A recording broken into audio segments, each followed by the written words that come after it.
बिस्मिल्लाहिर्रहमानिर्रहीम। अस्सलाम वालेकुम दोस्तों। सबसे पहले तो मैं आप सबको अपने चैनल विद बीबी पे वेलकम कहता हूँ। मेरी आज की जो वीडियो है वो हेपेटाइटिस सी के मतलब है, जो कि एक वायरल इन्फेक्शन है जिसकी वजह से आपके जिगर की इन्फ्लेमेशन हो जाती है और कभी कभी इसकी वजह से जिगर का सीरियस डैमेज हो सकता है। हेपेटाइटिस सी का जो वायरस है वो कंटेमिनेटेड ब्लड की वजह से फैलता है। मतलब किसी को अगर ब्लड से ब्लड चला जाए बॉडी के अंदर जिसमें हेपेटाइटिस सी का वायरस हो तो वो जो है ना उसको इन्फेक्शन हो सकता है।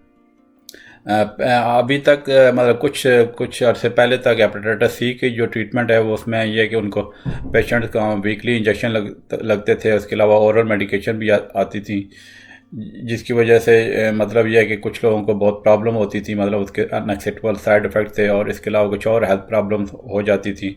लेकिन अभी जो है ना लेटेस्ट जो इसकी जो ना अच्छी मेडिसिन आ गई हैं वो तकरीबन क्योरेबल हैं, जो है ना वो हर रोज़ लेनी पड़ती हैं और 2 से 6 महीने का कोर्स करना पड़ता है, तो वो जो है ना आमतौर पे पेशेंट ठीक हो सकते हैं।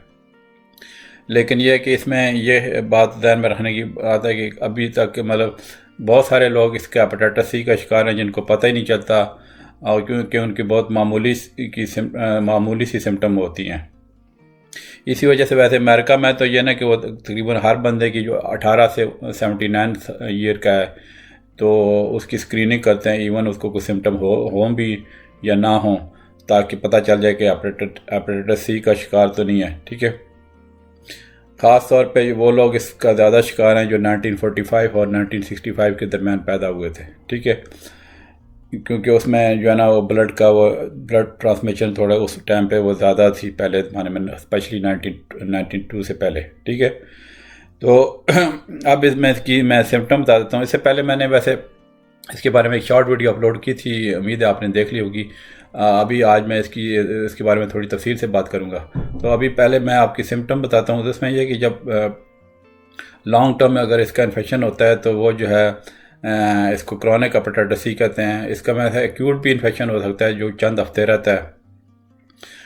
आमतौर पे हम एक्यूट इन्फेक्शन उस वक्त कहते हैं जब 6 महीने से कम हो। तो बहरहाल अगर ये लंबे अरसे तक चले जाए, मतलब 6 महीने से ज़्यादा, और जो है ना जिसकी वजह से आपके जो जिगर में उसके डैमेज की साइन एंड सिम्टम आना शुरू हो जाए तो वो इसको क्रॉनिक हेपेटाइटिस सी का इन्फेक्शन कहते हैं। तो उसमें जो साइन सिम्टम्स है ना कि जब आपकी जिगर की सोजिश हो जाती है तो उसके फिर और मुख्तलिफ बॉडी पे असरात होते हैं, जैसे आपकी ब्लीडिंग इजीली हो सकती है, ब्रूजिंग हो सकती है, आपकी स्किन में छोटे छोटे वो जो है ना ब्लड के ऐसा कह लें कि वो ऐसे लगता है कि पिंपल्स है वैसे वो बन गए हैं कि उसमें चूँकि आपकी स्किन में ब्रूजिंग हो रही है। ठीक है, फिर फटीक हो सकती है, थकावट हो सकती है, आपको भूख कम हो सकती है। इसके अलावा आपको जॉन्डस हो सकता है, यरकान वाला। और जो पिछली मैंने वीडियो बनाई थी ना हेपेटाइटिस सी के बारे में, तकरीबन उसी तरह की सॉरी हेपेटाइटिस बी के बारे में, तो तकरीबन इसमें भी उसी तरह की सिम्टम होती हैं। मतलब यह कि डार्क यूरिन हो सकता है। तो अगर अभी तक आपने पहले हेपेटाइटिस बी वाली वीडियो नहीं देखी तो वो देख लें, वो काफ़ी मालूमाती वीडियो है। अच्छा, तो मैं बता रहा था कि डार्क कलर यूरिन हो सकता है, फिर आपकी स्किन मैचिंग हो सकती है, और इसके अलावा जब जिगर की जो है ना कॉम्प्लिकेशन स्टार्ट होती हैं तो आपके पेट फूल सकता है, जिसको हम एसाइटिस कहते हैं, वो जैसे आम लफ्ज़ों में कहते हैं पेट में पानी पड़ गया। फिर इसके अलावा जो है ना आपकी टांगों में स्वेलिंग हो सकती है, वज़न कम हो सकता है, और अगर ब्रेन पे इसकी जो हेपेटिक एनकेफेलोपैथी होती है, मतलब जो है वो एक कंडीशन काफ़ी सीरियस होती है, तो उसके असरात ज़्यादा हो जाएँ तो ब्रेन में मतलब जो इन्वॉल्व हो जाए तो कन्फ्यूजन, डोजीनेस और जो है ना आपकी स्पीच पे असर हो सकता है। इसके अलावा जो है ना आपकी जो स्किन पे एक जो है ना स्पाइडर की तरह वो ब्लड वेसल्स वो आ जाती हैं, जिसको हम स्पाइडर एंजियोमा कहते हैं।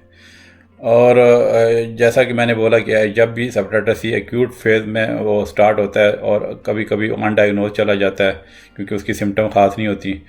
तो अगर एक्यूट में सिम्टम आ जाएँ तो वही टिपिकल जो हेपेटाइटिस बी की सिम्टम होती हैं, मतलब इसमें भी इसी तरह होती हैं, जैसे जॉन्डस हो गया, फटीग, नौजिया वगैरह। ठीक है, और आमतौर पे 1 से 3 महीने मतलब वायरल के जो इन्फेक्शन के बाद ये स्टार्ट हो जाती हैं और 2 हफ्ते से 3 महीने तक रहती हैं।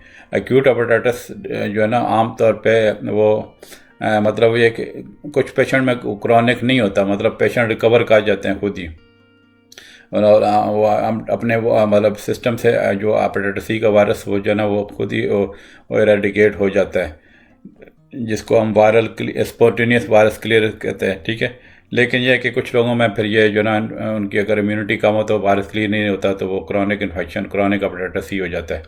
इसकी अब मैं काजेज़ बताता हूँ। काजेज़ में यह है कि हेपेटाइटिस सी का जो वायरस है, जो कंटेमिनेटेड ब्लड मतलब एक बंदे का इन्फेक्टेड ब्लड है, उसका ब्लड दूसरे में चला जाए तो वो उस वजह से हो सकता है। और इसकी जो कई उसकी जो है डिस्टिंक्ट किस्म के फॉर्म है हेपेटाइटिस सी की, ठीक है, जिसको हम जीनोटाइप बोलते हैं। अभी तक 67 इसकी सब टाइप्स आइडेंटिफाई हो चुकी हैं। ज़्यादा जो कॉमन है वो इसकी सब टाइप जो है ना 1 है।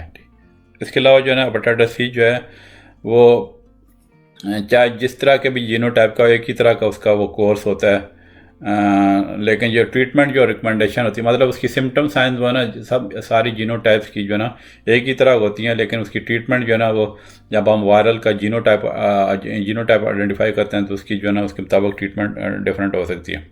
अब मैं इसके जो रिस्क फैक्टर बताता हूँ। रिस्क फैक्टर ये कि एक तो ये है कि जैसे हेल्थ केयर वर्कर है, मिसाल के तौर पे आपने कोई स्टाफ है जो नर्सिंग स्टाफ है, अगर उनका जो है ना कोई नीडल प्रेक इंजरी होगी, मतलब पेशेंट को लगा रहे थे ब्लड, तो उसका अगर इन्फेक्टेड ब्लड उनमें चला गया, ठीक है। फिर यह है कि जो लोग इलिसिट ड्रग्स यूज़ करते हैं, जो ड्रग एडिक्ट्स होते हैं, एक से दूसरे की सिरिंजेस शेयर करते हैं, उनका हो सकता है, ठीक है, उसका एक रिस्क फैक्टर है। या फिर जो लोग HIV एड्स का शिकार हैं उनमें रिस्क फैक्टर है। फिर जो जिन लोगों को टैटू कराने का शौक़ होता है, ख़ासतौर पे अनक्लीन एनवायरनमेंट हो, मतलब अनस्टेराइल इक्विपमेंट की वजह से, तो वो हो सकता है। तो फिर मैंने जैसे पहले बताया कि 1992 से पहले जिन लोगों को ब्लड ट्रांसफ्यूजन या आर्गन ट्रांसप्लांट हुए हैं तो उनको ज़्यादा रिस्क है, ठीक है। या फिर क्लॉटिंग फैक्टर कॉन्सनट्रेट्स अगर किसी ने लिए 1987 से पहले तो उसका भी रिस्क है। और हीमोडायलिसिस की अगर मतलब डायलिसिस किसी ने जो हीमोडायलिसिस जो ब्लड की वो डायलिसिस होता है मतलब, तो वो जो है अगर किसी बंदे ने लॉन्ग टाइम तक वो कराया तो उसका भी रिस्क बढ़ सकता है। फिर जो है कि जो ख़वातीन जिनके जो बच्चे जिनको हेपेटाइटिस सी का शिकार है, ठीक है, तो अगर वो बच्चों में चला जाए तो उसका भी एक रिस्क है, ठीक है। और इसके अलावा जो है मतलब यह है कि अगर जहाँ पे कोई बंदे प्रिजन में है, ठीक है, या जो जैसे मैंने बताया कि 1945 से 1965 के दरमियान जो पैदा हुए हैं, ठीक है, जिसमें हेपेटाइटिस सी का बहुत ज़रा हाई इंसिडेंस थी, तो उनको इन्फेक्शन का चांस है। अब मैं इसकी कॉम्प्लिकेशन बता दूँ। कॉम्प्लिकेशन एक तो ये है कि जो इसका हेपेटाइटिस बी वाली जो वीडियो में मैंने बताई तकरीबन वही कॉम्प्लिकेशन होती हैं, मतलब लिवर का जो सिरोसिस होता है जिसमें लिवर की स्काररिंग हो सकती है, ख़ास तौर पे अगर कई साल तक हेपेटाइटिस सी का इन्फेक्शन है। फिर लिवर का कैंसर का ख़तरा होता है, इसके अलावा लिवर फेलियर हो सकता है। अब मैं इसकी प्रिवेंशन बताता हूँ, ठीक है। प्रिवेंशन में भी तकरीबन वही है जो मतलब जो है हेपेटाइटिस बी वाली हैं। मतलब एक तो ज़्यादा इलिसिट ड्रग्स अगर छोड़ दें, ख़ासतौर पे एक दूसरे से जो सिरिंजेस शेयर करते हैं लोग, ठीक है, और जो बॉडी पियर्सिंग या टैटू कराने वाले लोग होते हैं वो अगर अनस्टेराइल इक्विपमेंट यूज़ करेंगे तो उससे भी चांसेस होगे बढ़ेगा। वो तो ये चीज़ें करानी नहीं चाहिए, लेकिन यह कि जिन लोगों को शौक़ है तो वो पहले ज़रूर चेक कर लें कि वो स्टेराइल इक्विपमेंट्स हैं कि नहीं है। फिर सेफ सेक्स की प्रैक्टिस करें। आम तौर पे तो ये जो इसकी इतनी सेक्सुअल ट्रांसमिशन इतनी ज़्यादा चांस नहीं है, लेकिन हो सकता है मतलब हेपेटाइटिस बी की तरह, ठीक है। तो मतलब जिन लोगों के मल्टीपल पार्टनर्स होते हैं और जो है ना मतलब उनका जो है या कोई भी बंदा जिसको इन्फेक्शन हेपेटाइटिस सी हुआ है, जिससे अगर वो दूसरा बगैर प्रोटेक्शन लगाए करेगा उसका इंटरकोर्स, तो फिर उसको हो सकता है, ठीक है। अब मैं जो है ना डायग्नोसिस बता देता हूँ इसको कि हम कैसे डायग्नोज करते हैं। तो अब जैसे मैंने बताया यूनाइटेड स्टेट्स में तो स्क्रीनिंग है 18 से 79 साल के बंदों में, हर कोई बंदे की स्क्रीनिंग वो करते हैं। और फिर जो मतलब जो है ऐसे लोगों की स्क्रीनिंग करानी चाहिए जिनका जो है ना जो वो इलिसिट ड्रग यूज़ करते हैं, या बच्चों जो ऐसे बच्चे जो हेपेटाइटिस सी जिनकी माँ को हेपेटाइटिस सी है उनको जो है स्क्रीनिंग करनी चाहिए। फिर जो हीमोफीलिया का शिकार हैं, ठीक है, और फिर जो हीमोडायलिसिस ट्रीटमेंट लेते हैं, ठीक है, HIV इन्फेक्शन वाले, तो इनको स्क्रीनिंग ज़रूर करानी चाहिए। और इसमें जो है जो इसके जो ब्लड टेस्ट में आ जाते हैं तो उसमें हेपेटाइटिस सी के जो इसमें हेपेटाइटिस सी का जो क्वांटिटी जो है ना वायरल लोड में ये कर सकते हैं। इसके अलावा हेपेटाइटिस सी वो जो है ना एंटीबॉडीज़ वो देख लेते हैं। तो उसमें यह ना कि जो फिर और लिवर डैमेज के टेस्ट आ सकते हैं, जिसमें एक मैग्नेटिक रेजोनेंस इलास्टोग्राफी आते हैं, वो एक तरह का नॉन इन्वेसिव टेस्ट है, डिटेल में जाने की जरूरत नहीं है, ठीक है। लिवर बायोप्सी करा सकते हैं, ब्लड टेस्ट और भी करा सकते हैं कि मतलब जो है ना कि आपकी जिगर में फाइब्रोसिस हो गया है कि नहीं, ठीक है। अब जो है ना इसकी मैं आपको ट्रीटमेंट बताता हूँ। तो इसमें जो है ना एंटीवायरल ट्रीटमेंट बड़ी वो मतलब कि इफ़ेक्टिव ट्रीटमेंट आ गई हैं, जिससे जो है ना आपकी जो वो क्लियर हो जाता है इसका हेपेटाइटिस सी का जो वायरस है। तो उसमें वो चेक करते हैं कि जब हम ट्रीटमेंट देते हैं तो फिर आप मतलब दोबारा चेक करते हैं कि 12 हफ्ते बाद अगर उसका टेस्ट पॉजिटिव तो नहीं है। अगर वो टेस्ट वो बंदे का वायरस क्लियर हो जाता है तो टेस्ट नेगेटिव आ जाते हैं, ठीक है। तो इसकी काफ़ी अच्छी अच्छी जो है ना मतलब जो है ना हेपेटाइटिस जो है सी की जो ट्रीटमेंट आ गई है। कुछ में वैसे थोड़ी वैसे तो आपके लिए जानना ज़रूरत नहीं है, लेकिन थोड़ा वो अक्सर जो मेरे चैनल पे ना वो पूछते हैं कि डॉक्टर साहब जो है ना ड्रग बता दें, ठीक है। तो उसमें एंटीवायरल में राइबोविरिया वो टैबलेट आती है, ठीक है। फिर जो है ना डायरेक्ट एक्टिंग जो एंटीवायरल हैं, ठीक है, जिसमें मुख्तलिफ उसके ब्रांड नेम है, जैसे पेटियर के नाम से आती है, हारमोनी के नाम से आती है, एपक्लूसा के नाम से आती है, ठीक है। तो वो जो है ना ये काफ़ी अच्छी जो है मेडिसन इसके लिए वो जो है ना मौजूद है, ठीक है। अब जो है ना इसका मैं थोड़ा सा आपको और ये बता देता हूँ कि इसकी जो है थोड़ा अगर एडवांस केस में ये ना कि अगर जो बंदा मतलब जिसकी कॉम्प्लिकेशन हो जाए या नहीं ठीक हो रहा तो उसमें फिर लिवर ट्रांसप्लांटेशन की ज़रूरत भी पड़ सकती है। इसका कुछ लोग क्वेश्चन करते हैं वैक्सीनेशन का, वैक्सीन इसकी अवेलेबल नहीं है हेपेटाइटिस सी की अभी तक। वैसे रिसर्च तो काफ़ी हो रही है।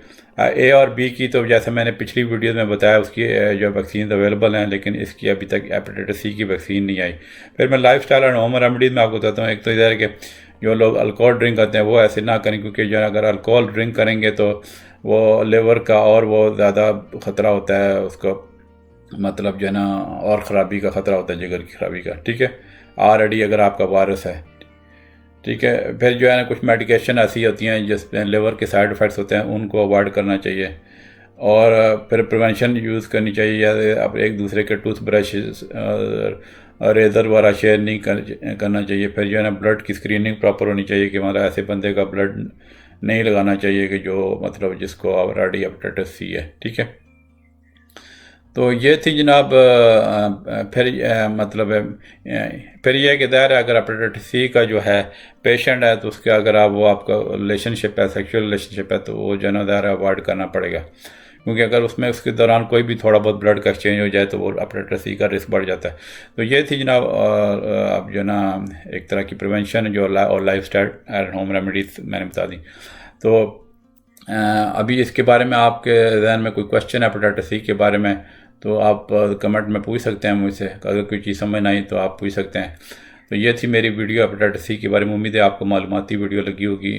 और अभी तक मेरे चैनल पे काफ़ी वीडियो मेडिकल की मैंने अपलोड कर दी है मुख्तलिफ बीमारियों के। अगर आपको किसी ऐसी बीमारी लगी हुई है या किसी घर वाले को मतलब आपके फैमिली मेम्बर को कोई ऐसी बीमारी है जिसकी वीडियो मौजूद नहीं है तो आप मुझसे कह सकते हैं। तो इंशाल्लाह मुझे जैसे ही टाइम मिला तो मैं उसके बारे में ज़रूर वीडियो अपलोड करूँगा, क्योंकि काफ़ी वीडियो अभी तक मैंने लोगों की फरमाइश पे मैंने अपलोड की है। ओके जी, इंशाल्लाह मिलते हैं अगली वीडियो में। ओके, अल्लाह हाफ़िज़।